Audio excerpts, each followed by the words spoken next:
Hello children, welcome to Ritu ma'am's online class. बच्चों, आज हम आपकी कक्षा 5वीं की परिवेश अध्ययन की पाठ्य पुस्तक झरोखा के पाठ 2 खेलों की दुनिया को पढ़ेंगे और उसमें दिए हुए प्रश्नों पर चर्चा करके उनके उत्तर समझेंगे और लिखेंगे।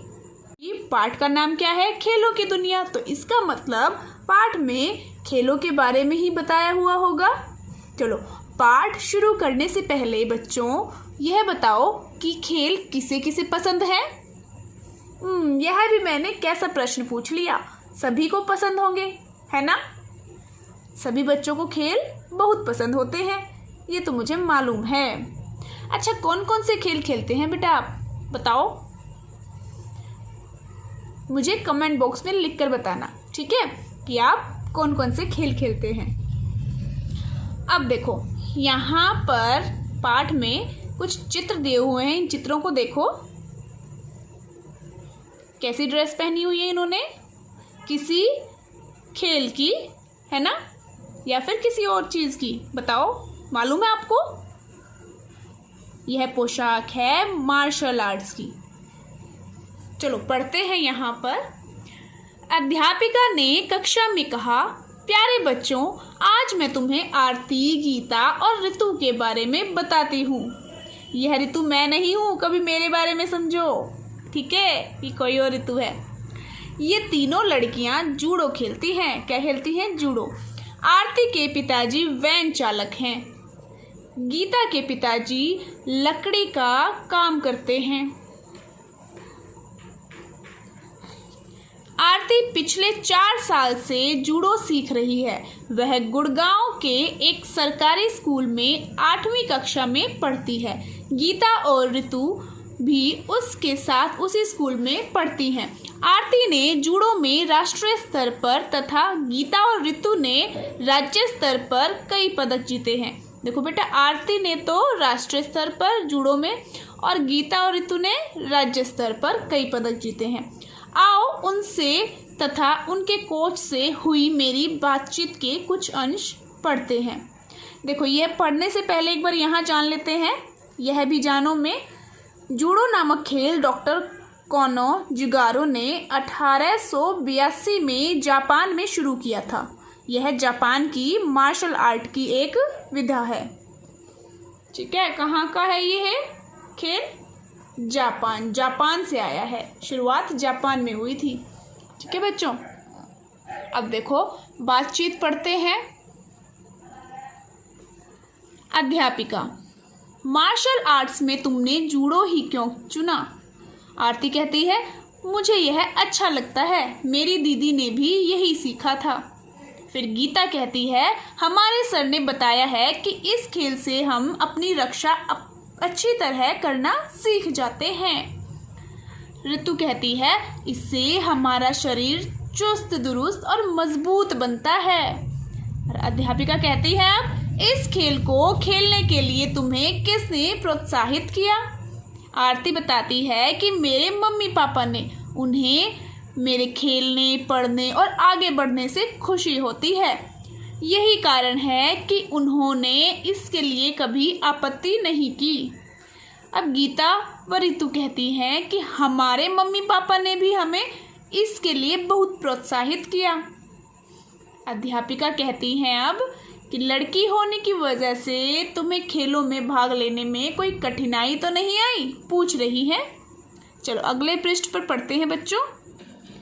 अब पेज नंबर 9 पर देखो, आरती, गीता व ऋतु क्या कहती हैं? तीनों कहती हैं, नहीं मैडम, कठिनाई की क्या मजाल जो हमारे पास आए। अब उनके कोच कहते हैं, हंसते हुए कहते हैं, जी हाँ मैडम, जूडो और मार्शल आर्ट से आत्मविश्वास बढ़ता है और हम हर मुश्किल का सामना करने को तैयार रहते हैं।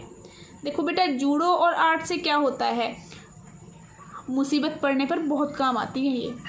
कोई हम पर हमला करे तो हमें यह हेल्प करती है कि हम उन्हें करारा जवाब दें, ठीक है, और उनसे बचने में बहुत हेल्प करती है। अध्यापिका कहती है, अब सर आप बच्चों को इस खेल की ट्रेनिंग कैसे देते हैं? अब कोच कहते हैं कि किसी भी खेल में निपुण होने के लिए सबसे ज़रूरी है उचित आहार व नियमित अभ्यास।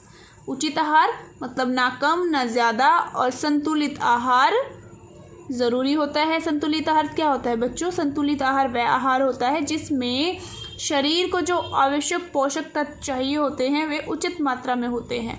ठीक है, देखो अब कहते हैं मैं बच्चों की एक दिन की भी छुट्टी किए बिना अभ्यास करवाता हूँ। छुट्टी बीच में नहीं करनी चाहिए, नियमित अभ्यास करना चाहिए। थोड़ी देर बच्चे कसरत करते हैं, उसके बाद मैं इनकी दौड़ लगवाता हूँ, योगाभ्यास भी करवाता हूँ। इनसे शरीर में चुस्ती फुर्ती बनी रहती है, शरीर में लचीलापन आता है और एकाग्रता बढ़ती है। देखो बेटा, जब योग करते हैं ना, योग से ना आलस भाग जाता है। बिल्कुल जो आपको आलस आता है ना, अपना होमवर्क करने में भी आलस आता है, तो वो आलस से भाग जाता है योग करने से। हमें योग करना चाहिए प्रतिदिन सुबह सुबह। ठीक है, और शरीर में लचीलापन आता है। देखो दिख रहा होगा आपको नीचे इस तस्वीर में, देखो यहाँ पर ये बच्चे योग कर रहे हैं, कितना लचीलापन है ना शरीर में। अब आगे देखो, अध्यापिका कहती है सर आप कौन कौन से आसन कराते हैं? कोच कहते हैं भुजंगासन, ध्रुवासन, ताड़ासन आदि कराता हूँ।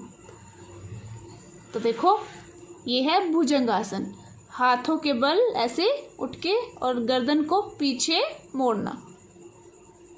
ये है ध्रुवासन, और यह है बच्चों ताड़ासन। देखो अब यहाँ पर नीचे लिखा हुआ है सोचो और लिखो, ये करते हैं। पहला प्रश्न है, क्या तुम अपने शरीर को चुस्त दुरुस्त रखने के लिए व्यायाम या योगाभ्यास करते हो? यदि हाँ तो कौन कौन से?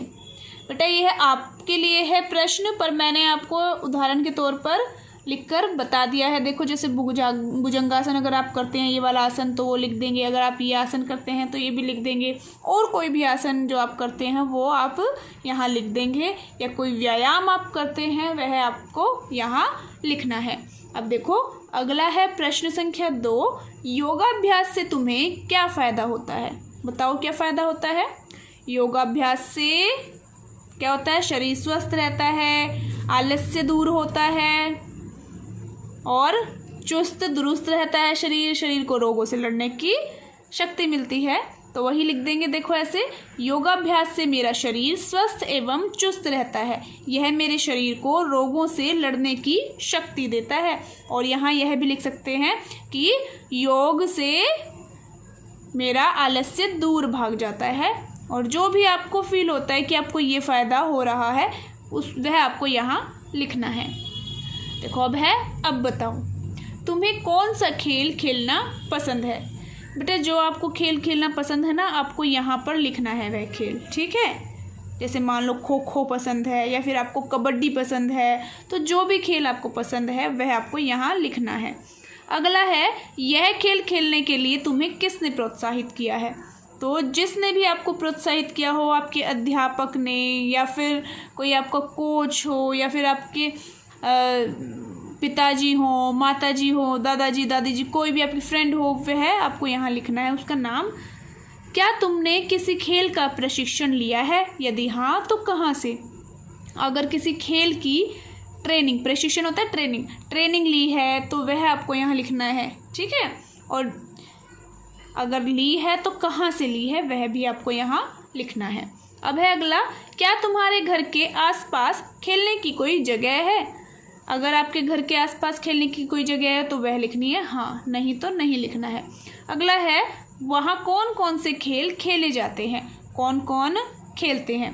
तो वहाँ उस खेलने की जगह में कौन कौन से खेल खेले जाते हैं वह लिखना है, और कौन कौन वहाँ खेलते हैं यह भी आपको लिखना है। तो बच्चों आज के लिए इतना ही, इसका आगे का पाठ नेक्स्ट क्लास में पढ़ेंगे। और बच्चों आपको पहले पाठ की वीडियो या फिर और सब्जेक्ट्स की वीडियो आपको देखनी है तो आप मेरे channel educational vibes with Ritu Malik and educator पर जाकर देख सकते हैं। और हाँ, अगर आपने अब तक मेरे चैनल को सब्सक्राइब नहीं किया है तो चैनल को सब्सक्राइब ज़रूर कर लें और उसी के साइड में जो बेल आइकन है उसको ज़रूर प्रेस करें ताकि मेरी आने वाली सभी वीडियोस की नोटिफिकेशंस आपको मिलती रहे। तो मिलते हैं फिर नेक्स्ट वीडियो में, तब तक के लिए बाय बच्चों।